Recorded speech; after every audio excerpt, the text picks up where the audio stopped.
Welcome to the podcast, where we explore the stories behind the leaders who innovate and shape the wellness and healthcare industries. I'm your host, Anil, and today we have a very special guest.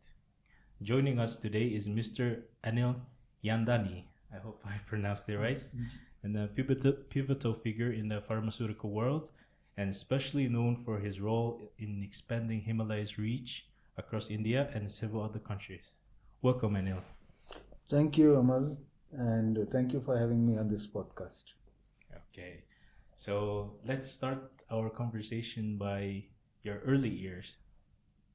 So you started as a medical representative in 1984, and what drew you to Himalaya initially? In 1984, I had just stepped out of the university and passed my graduation. And in those days in India, jobs were not very easy to get. And there was a very few options to join any particular faculties. I just came across one of the medical reps from Himalaya who was calling on my father, who was also a doctor.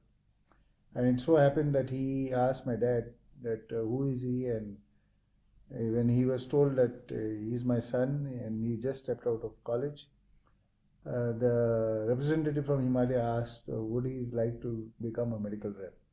And since was in search of a job, I immediately said yes, and I told him that here, take my application, and I appeared for the interview and I passed. I done my schooling and college in financial capital of India, that's Mumbai, Bombay, and my first posting in Himalaya in 1984 March was in a pensioners town known as Satara, which was in Maharashtra, in the province of Maharashtra. And it was a very small, tiny, sleepy town from where I started my career. And I literally started off my career from, you can say, from zero, because I was staying in one small one-room apartment with, and I used to literally work on a bicycle. And that is how I started meeting the doctors in Satara district. And I spent 6 years as a medical rep over there. And after that, in fact, the company's turnover of Himalaya that time was just around 32 crores in 1984. And I worked for 6 years as a medical rep, and we had 250 strong field force in Himalaya at that time, who used to meet doctors all India. And that field force consisted of a lot of senior people. And I could never have dreamt that I could ever be promoted. However, due to my hard work and achieving the targets year after year for 6 years continuously, my first break came as a regional manager, that is the frontline manager. And I moved to a small semi-metro city known as Pune in 1990. And from there on, there was no looking back. I continued to taste success in form of sales, in terms of team building, in terms of brand building. And I think within 4 years, I got my second promotion. That was as a zonal manager. Then in another 2 years, I was promoted as a sales manager. And I was looking after a larger territory, that is the western part of the country and the eastern part of the country, right up to Nepal. Nepal was added to me, and I took on selling in Nepal. And the Nepal team was just around 5 people. And my team in India was around 130 people. Okay. Before you move on to Nepal, like what was the products you have managed to sell to the doctors? Yeah. When I started off my career, the most important products that we were promoting to doctors was Lift 52, of course, which is today among the top 10 pharmaceutical products in India. And the other very successful products that sold very well in my area was Cystone, Septilin, Gerifort, Eve Care, and Live 52, the full range, that is tablet and syrup. Okay. But Cystone was, if I remember properly, I was selling somewhere around 700 to 800 packs per month alone in my territory. What do you think was the secret behind your massive success in early days? In fact, I attribute my success in my early days was to the training that was provided by my company, that's Himalaya. And the training that was provided was so thorough that they blended Ayurveda and modern marketing in such a way, or rather scientific marketing in such a way, that I would say that it was all research driven, and our training was based more on factualities of clinical trials, or the results posted out of the clinical trials, which conclusively showed how the herbal medicine gave very good results, especially in chronic ailments. So apart from our selling skills, I feel that the scientific backing to this research and all played a very important and a very big role in making a success of these brands. Okay. So you moved up to be a business director in 2020. What were some of the challenges you have faced until that time? In fact, seemingly, if you see the post of a business director, you will feel that there were a lot of challenges. However, I would like to draw your attention that I slowly and gradually graduated towards the post of business director. I went on from the sales manager from the field to becoming a marketing manager first. And I handled only one division, and that was a women's healthcare division, which predominantly had products like Eve Care, Lucol, Stiplon, and lifestyle disorder products like Live 52. Then we had Abana, Dibicon. These are some of the products, just to name a few. After that, after becoming a marketing manager, I was promoted to the post of a business head, where I got the charge of another two divisions. One is, first I was handling Xandra, which was the women's healthcare division. Then I got the gastro division, which predominantly had Live 52 in that. Is this around 2008 or so? Yeah, around 2008. And then after my successful run as a business head also, then came along my post of a business director. Okay. And what really helped me during this tenure of graduating from marketing manager to a business director was my exposure to the different markets which I had already covered as a sales manager in the field in India, as well as some international assignments which were given to me by my then CEO, who was handling Indian operations as well as the Southeast Asia. So he gave me the task of doing or handling Maldives, Sri Lanka, Nepal, and Mongolia. Okay. And what differences did you find in markets dynamics across these countries? One common thing that I've seen in these four countries that I handled was their receptiveness to Ayurveda. Both consumers, patients, as well as doctors are very receptive and open to the idea of using herbal medicine. That was one common factor.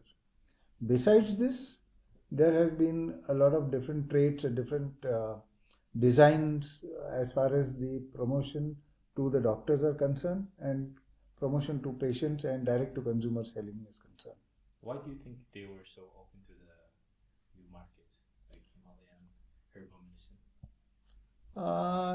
To start with, like for example, you take Sri Lanka. Sri Lanka was always known to be a country which sold the idea of herbal medicine, and even apart from the local population, there were a lot of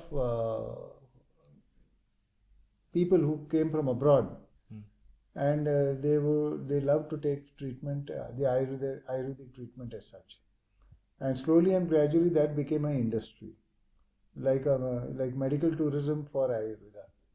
Same thing happened in Maldives, but Maldives was different because there also it was tourist oriented, and many people who came to the different islands in Maldives, they went to the wellness centers and all that, and they were tilting more towards Ayurveda. Nepal, once again, a tourist place where not only the local people but even tourists who came were open to the idea of using herbal medicine, and they thought that maybe these apart from Himalayan products, there were other products also from locally manufactured companies which procured the herbs from the hills and slopes of Himalayas over there. So, and of course, Mongolia, more than the receptiveness of doctors and people to Ayurveda, I give full marks to our partners, Shakur Tumur Corporation, who have been our major, I would say, major, I would say a major, they played a very major role in helping us establish Himalaya in Mongolia. Himalaya was not very well known about 20 years back here. In fact, they were the first to introduce this company. They were first to take a lot of pains. They took a lot of, I would say, efforts in taking and promoting Himalaya products to the doctors, especially not only in Ulaanbaatar but also in the provinces. So it didn't come easy, but definitely their efforts paid off, because it took a good, I would say, 10 years to establish the brands. After which we saw repeat purchases by consumers themselves, apart from doctors recommending the products.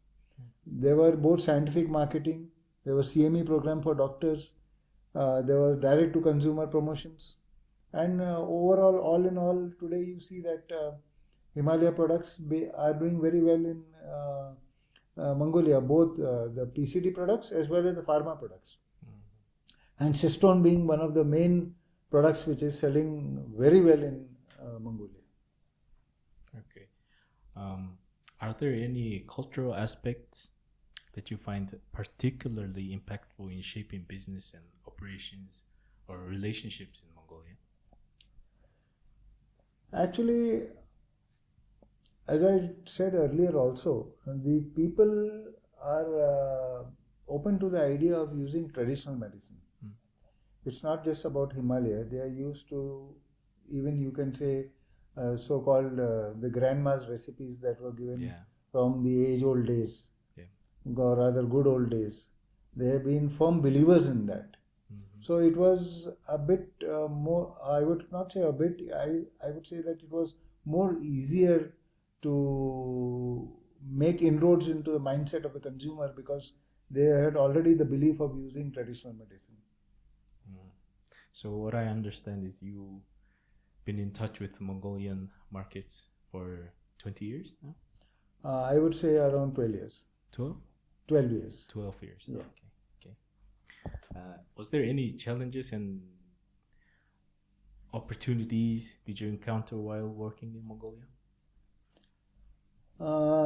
Challenges, superficially I would say it was the weather initially when I came, but I got used to it slowly. The other challenges were, it was very difficult to converse in English initially, but slowly and gradually many hospitals and many doctors I found were able to converse in English.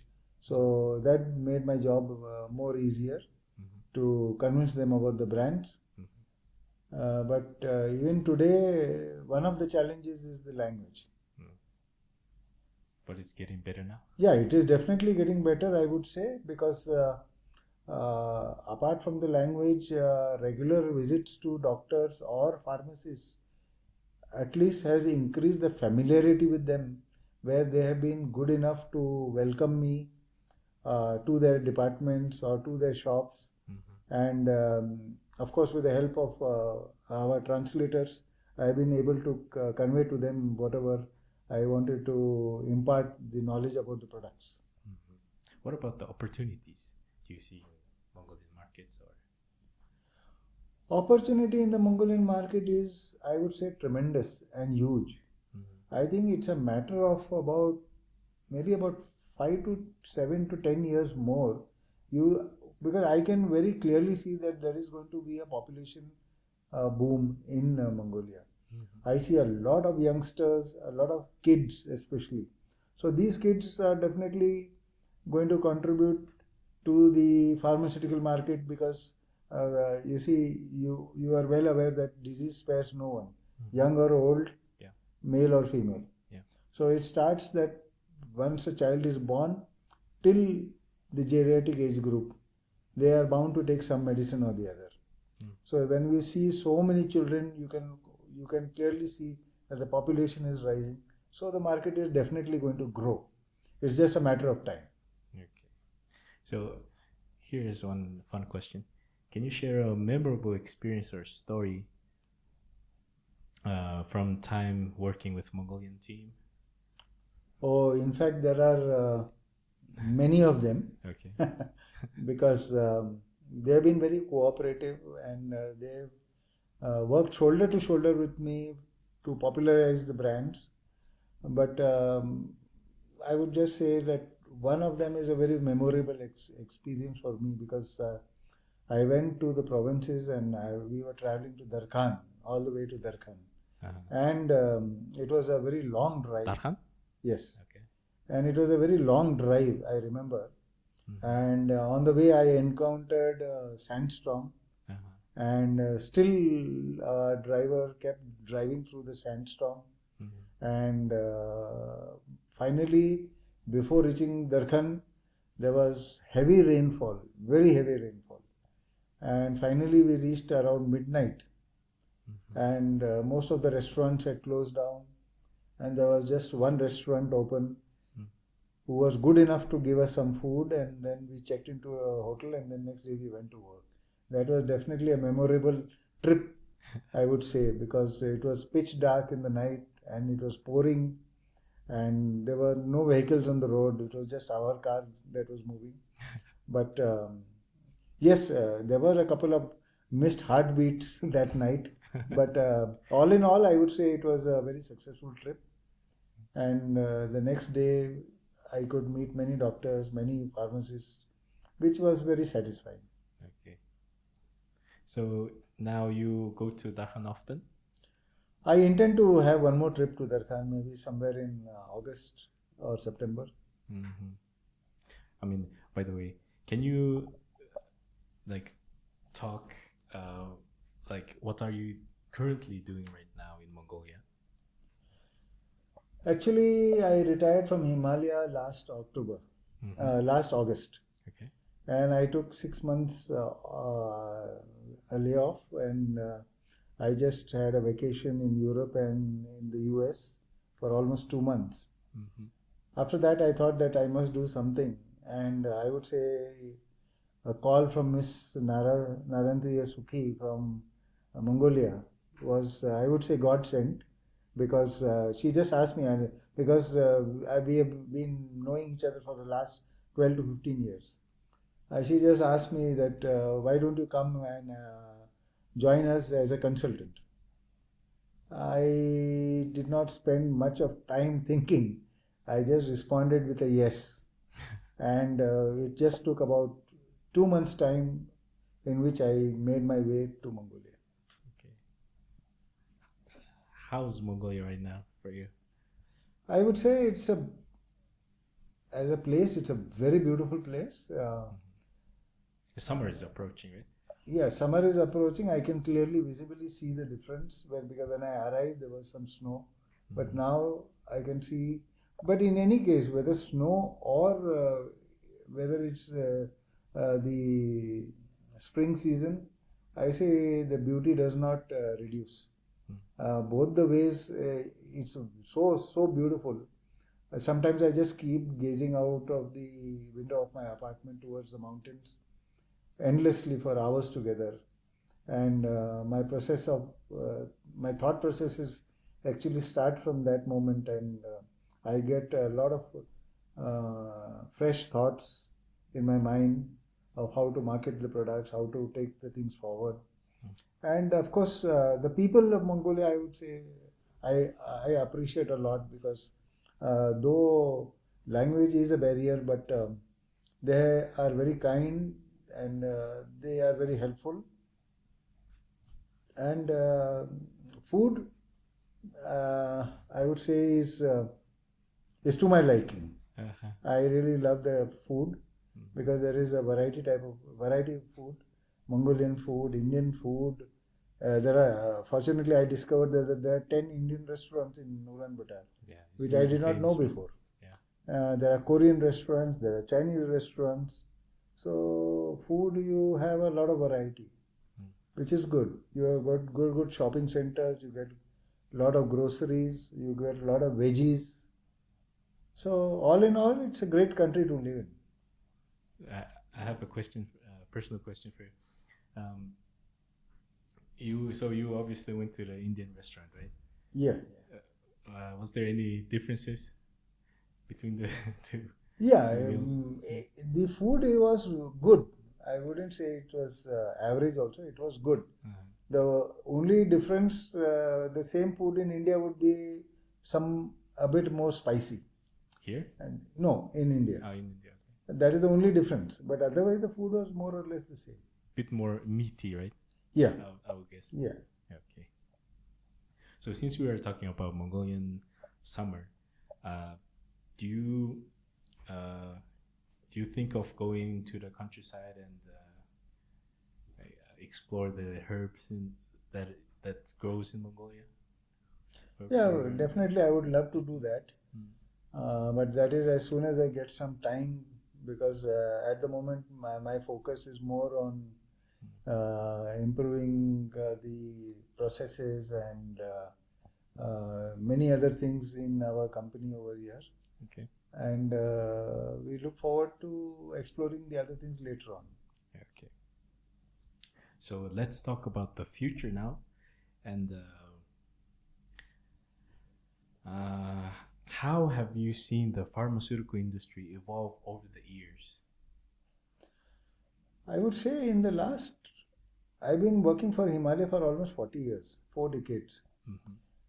And if I break it down decade-wise, it has been a big, I would say every decade was different. The decade during when I joined in the 80s, the multinationals that were the Glaxos and the Pfizers and the Mercks and the Sandoz, these companies actually ruled the market. Their products were all research-driven products that they brought from abroad, and they introduced in India because they saw huge potential in the Indian market. Predominantly because of the population, of course. I mean, that goes without saying. But maybe in the second decade, I could see an emergence of the Indian companies. The Indian companies that came on the horizon were, at that time, Cadila, and of course, Himalaya was always there. Even when the multinationals were there, Himalaya was already there. Because Himalaya basically was established in somewhere around the 1930s. So Himalaya was always there. Himalaya, in fact, has, I would say, seen all the seasons. The season where the market was dominated by multinationals. Still, Himalaya as a herbal company, traditional herbal company, survived. Not survived, I would say, done extremely well in those days. Plus, in the second leg, where the Indian companies came in, there also Himalaya dominated. And over the years, then came in the vaccines, and they also added to the market. And all in all, in the last 40 years, the Indian pharma market just kept on growing. Today it is more than, a mind-boggling $50 billion market. Really? Yeah. And now the difference is, the latest difference that I have seen over the last decade is that there are pharmaceutical products that have been exclusively for prescriptions. There is a breakdown of some products which have gone into the generic category without any brand name. The third that I have seen is that there is a lot of direct to consumer selling, what we call in India the OTX. OTX means semi prescriptions. Means products which can be sold over the counter without a prescription. So common products like cough syrups and product for common colds, pain balms, cold balms, and these type of products, nutritional products, these are gone into the OTX segment, and OTX is going in a big way now in India. So these are visible differences that I have seen in the last 40 years. Okay. So what emerging trends do you believe will shape the future of the pharmaceuticals in the future? I feel wellness is a very big segment that is going to play a very important role, because people are becoming more and more aware of keeping themselves healthy. Gone are those of course, you see, when somebody falls ill, obviously it's sort of a necessity and compulsion that he has to go to a doctor. But today people prefer to avoid falling sick. They want to take precautions. You see, in the yesteryears, if you remember, when we were youngsters and we used to travel, we used to drink water anywhere. We used to stop, just open the tap and drink the water. Today, even a common man you would see would be moving around with a bottled water. Yeah. That is nothing but a precautionary measure not to fall ill. Yeah. If it is weather is bad and it's cold and breezy, you'll find that people are very well padded up with their coats, overcoats, and caps and fur gloves and everything, so that they don't want to fall ill. So every precaution is being taken. Today even immunity boosters are being used very widely, for the simple reason that they want to build up their immunity. Because as you know that when you travel and all that, everywhere there is crowd. In school, when the kids go, there is crowd over there. So in office you go, there is a crowd over there. So you want to build up your immunity, because one person who comes with a cold or a cough will infect another 10 people within no time. Yeah. So people prefer to take immunity boosters and all that. So these are changing scenarios of the world, of the pharma industry. You want to especially talk about that we have missed? Another thing that I just wanted to throw some light is that about Himalaya Wellness. Himalaya Wellness has been an extraordinary company to work for. I've seen 3 decades of the 3 generations of the ownerships of this company. I work for the founder chairman, I work for the current chairman, and I also collaborated in some cases with one of the CEOs of the company, who is also the son of our chairman. And I've seen one thing: it's a very caring company. It cares not only for its employees, it cares for its patients. That is why the R&D is very strong in this company. Seldom do you see. What is R&D? Sorry? What is R&D? Research and Development Department. Okay. Because seldom do you see the herbal company doing so much of research only to ensure that they give the best of medicines and best of products to their consumers at very affordable prices, and they ensure that the product comes out only after they are doubly, triply sure about the results. That is the reason Himalaya has been very successful in doing or conducting clinical trials on their products, not just experimental trials, but clinical trials in allopathic medical colleges and from allopathic doctors, which has increased the belief of using Ayurvedic products in the world of the pharma industry. So Himalaya has been totally a different type of company. And what I found out is similarly our partners worldwide, like in Mongolia we have Shakur Tumur Corporation, who has partnered so very well and helped us in spreading the message of Ayurveda and giving the healing touch to the consumer in a very big way. I say bye-bye. I would like to draw your attention to one thing that I learned in life in my 40 years tenure in this pharma industry, that if you want to turn out and come out as a very strong leader, you have to ensure that everything around you grows and becomes a leader. For example, if you have a team of 50 people, not everybody can be promoted simultaneously. But at the same time, there has to be a competition. So when there is a sense of competitiveness, you tend to perform better. So when you tend to perform better, you shape out to be a good leader. But when there is a sense of competition, you tend to perform well.